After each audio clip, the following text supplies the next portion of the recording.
Hello, welcome guys. Today's video is going to be about a day in the life of a locum GP, which is pretty much what I do.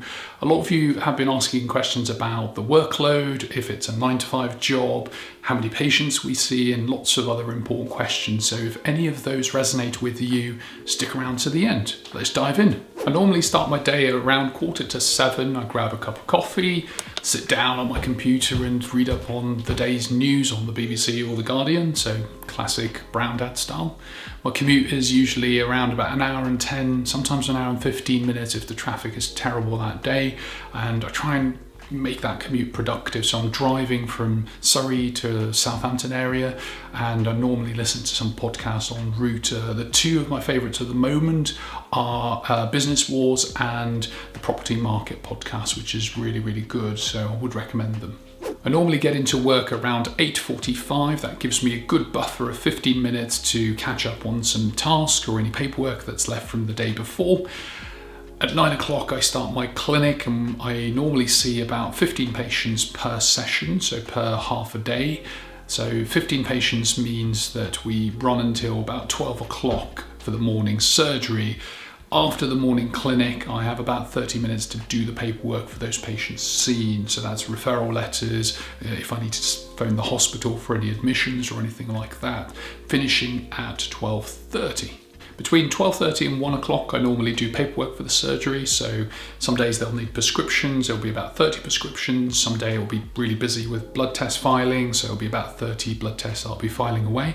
And about 1 o'clock, I go for my lunch. And I think it's really important to take yourself away from the surgery, go for a walk, grab some lunch outside, because being a locum can sometimes be quite isolating. You can be in a room for the whole day, very little interaction with other staff. So I normally just go to reception, have a chat with the receptionist, or go outside, grab a subway or something like that, where I'm actually just moving and getting out of the room at some point. At 1:30, I get my stuff ready for the home visit. Home visits are usually done at places like care homes, or if patients are very elderly and they cannot come into the surgery. The practice I work in, we've got a contract, so I do one home visit. Some practices you may do two. It's all about kind of talking about that contract with the practice and negotiating. I find one home visit's quite manageable with the workload of 15 patients per session. And once I've done that home visit, I come back and get myself ready for the 2:30 clinic. The afternoon surgery is at 2:30, and the same as the morning, 15 patients, 10 minutes appointments each. So by the time I'm done with the afternoon surgery, it's about 5:30. I normally give myself about 20 minutes to 30 minutes at the end of the day to do all the paperwork, referral letters or anything that needs to be done for the patients I've seen. Realistically speaking, I think it's fair to say that I don't always finish at 6 o'clock. It's 6:30 is a better estimate of what time I'm actually getting out of the surgery. Main reasons are that some days you'll have admissions, you're phoning the hospital to send some patients in, or you may have a patient that's poorly with COPD, or you've had to nebulize them, send them into another room, and you're kind of constantly going back and forth. So lots of things can happen, as well as helping staff with their patients, that can slow you down. Realistically speaking, I think 6:30 is a better estimate as what time I'm finishing, and by the time I'm back at home after my journey, it's about 8 o'clock, so a long day by the end of it. Important take-home points are that it's not a 9 to 5 job, which a lot of people actually think about GP as like, cool, it's a pretty chill job. It's really not. It's pretty hectic. It's really kind of busy. 10 minutes per patient is difficult, and especially now that we're seeing more patients with more comorbidities or more complex cases, that can be really tricky. So one thing that I think is important to know as medical students or people who want to go into medicine is general practice is not a 9 to 5 job.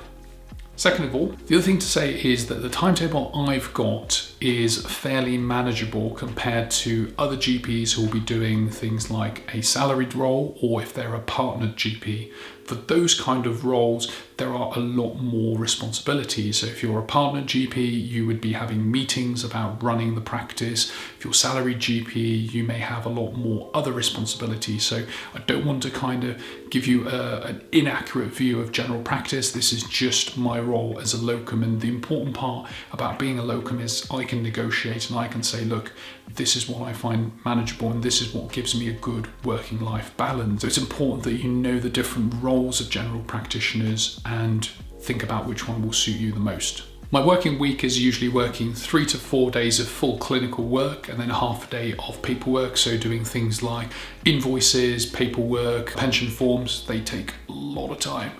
But also the other thing I do during my working week is I make educational apps for GP trainees, one of which is called RCA Buddy. So it's free if you wanted to check it out. Shameless plug right there. But I find that it gives me that kind of good balance in my working week where I'm doing medicine, but also I've got some creative outlets. And I think the important thing is you need to find the right balance for yourself as well. And lastly, it's true, we do run behind, sometimes 30 minutes, sometimes 45 minutes or more.